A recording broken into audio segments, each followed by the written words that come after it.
I'm Helen Donahue. I was born June 2nd, 1921. My parents were Frank and Minnie Hannon.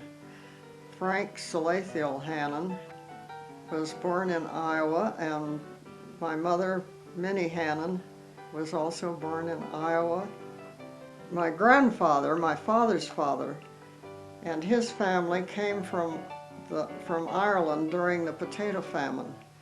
And they settled in Iowa along the Mississippi River. This family had this boy that was 11 years old, and he was put to work on the Mississippi River boats. So he grew up to be a rough and tumble and Irishman. But I was 3 months old when the family moved to Greeley, Colorado. And my father went through medical school in Chicago. While he was in medical school, his health broke and he was going to have to drop out.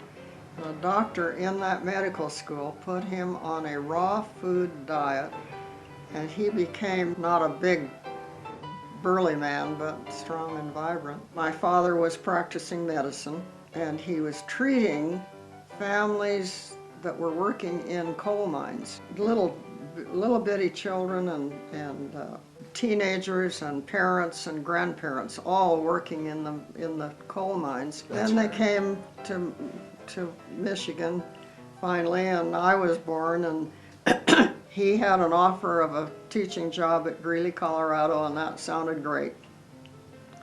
So that's how I ended up growing up in Greeley, Colorado.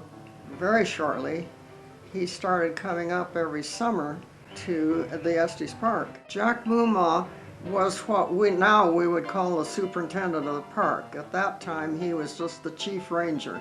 Well, he and Jack Moomaw plotted where the trails would go. Then my father would have a crew of high school and college kids and farm kids work and build the trails. I can remember the two of them, Jack Moomaw and my father, saying to the crew boys, "You don't cut a single tree that you don't have to cut, and you don't disturb the hillside more than is absolutely necessary." So here were two environmentalists way before their time.